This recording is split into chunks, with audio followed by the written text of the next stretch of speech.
ሰላም ዛሬ ዓለማችን ላይ ያሉ የስለላ ድርጅቶችን መገኛ ሀገር ለመገመት ትሞክራላችሁ። ልክ እንደ ሌሎቹ በዚህኛው ቪዲዮ ውስጥ የምናስቀምጠውን ድብቅ ኮድ ቀድሞ ኮመንት ላይ ለጻፈ 300 ብር እንሸልማለን። እንጀምር።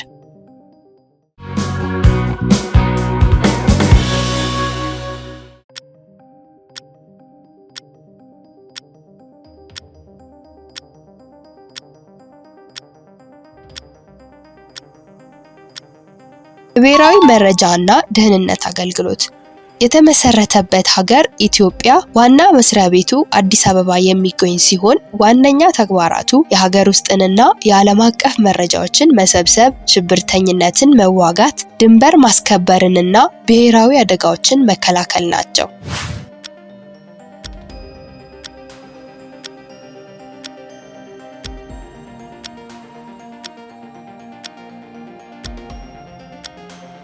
CIA የተመሰረተበት ሀገር አሜሪካ፣ ዋና መስሪያ ቤቱ በቨርጂኒያ የሚገኝ ሲሆን ዋነኛ ተግባራቱ የአሜሪካ ብሔራዊ ጥቅምን ለማስከበር መረጃን መሰብሰብ፣ መተንተንና ሚስጥራዊ ኦፕሬሽኖችን ማካሄድ ነው።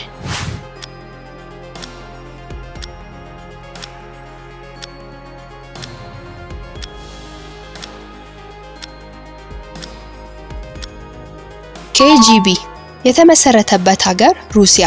KGB ዓለማችን ላይ ካሉ ታዋቂ የስለላ ድርጅቶች ዋነኛው የነበረ ሲሆን የሶቪየት ህብረት መፍረስን ተከትሎ በፈረንጆቹ በ1991 ተበትኗል። ከዛም ወደ 3 የተለያዩ የስለላ ድርጅቶች ተከፋፍሏል። የፌዴራል ደህንነት አገልግሎት ወይንም FSB፣ የውጭ ሀገር የስለላ አገልግሎት ወይንም SVR እና የፌዴራል ጥበቃ አገልግሎት ወይም FSO ናቸው።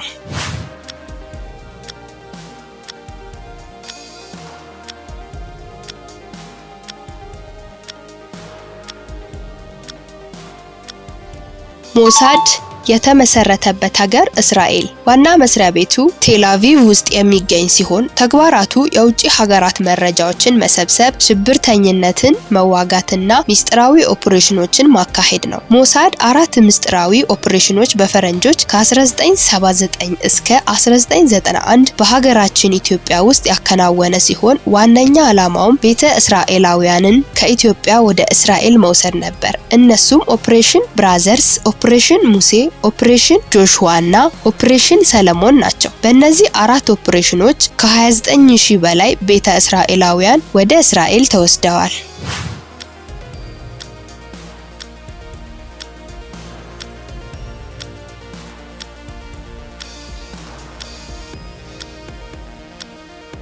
MI6 የተመሰረተበት ሀገር እንግሊዝ፣ ዋና መስሪያ ቤቱ ለንደን ውስጥ የሚገኝ ሲሆን ዋነኛ ዓላማው ከእንግሊዝ ውጪ ያሉ ሀገራት ውስጥ ባስቀመጣቸው ሰላዮች መሰለል፣ መረጃዎችን መሰብሰብና ሚስጥራዊ ኦፕሬሽኖችን ማካሄድ ነው።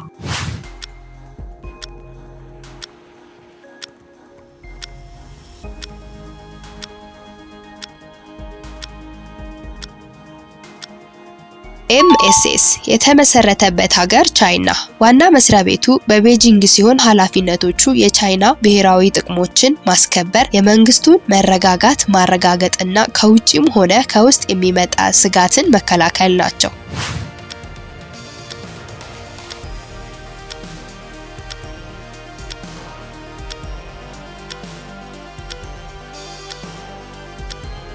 ISI የተመሰረተበት ሀገር ፓኪስታን፣ ዋና መስሪያ ቤቱ በኢስላማባድ ውስጥ የሚገኝ ሲሆን የውጭ ሀገራትን መረጃ መሰብሰብና ዓለም አቀፍ ሚስጥራዊ ኦፕሬሽኖችን ማከናወን ዋነኛ ኃላፊነቶቹ ናቸው።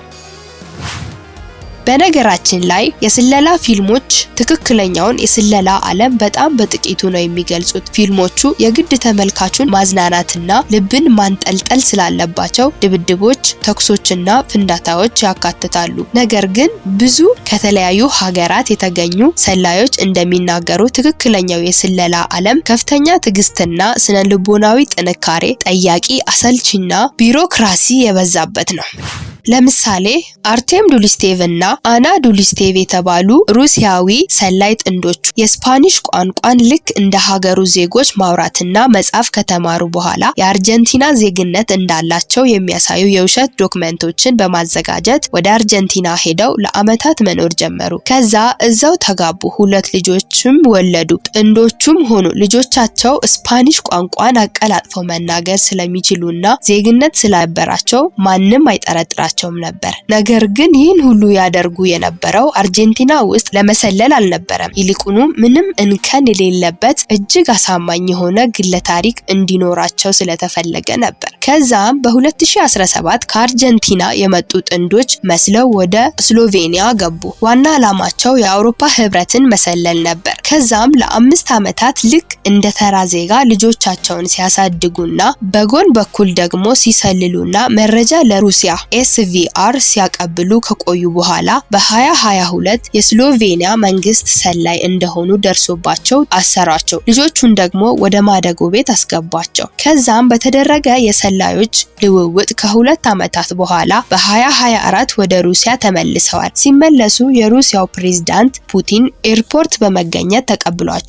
ይህ ሁሉ ሲፈጠር ግን ልጆቹ ሩሲያዊ እንደሆኑና እናትና አባታቸው ሰላይ እንደሆኑ የሚያውቁት ነገር አልነበረም። ለዛም ነው ፕሬዝዳንቱ ልጆቹን በሩሲያኛ ሳይሆን በስፓኒሽ እንዴት አመሻችሁ ያላቸው።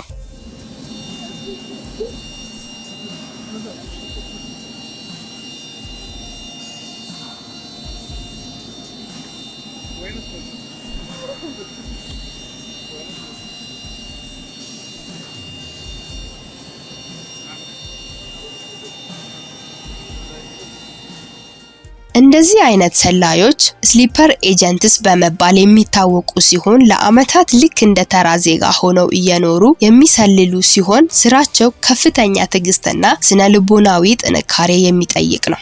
ስራችን ከተመቻችሁ ቻናላችንን ላይክ፣ ሼር እና ሰብስክራይብ እንድታደርጉ እያስታወስን ቀጣይ ሐሙስ እስከምንገናኝ በያላችሁበት ሰላም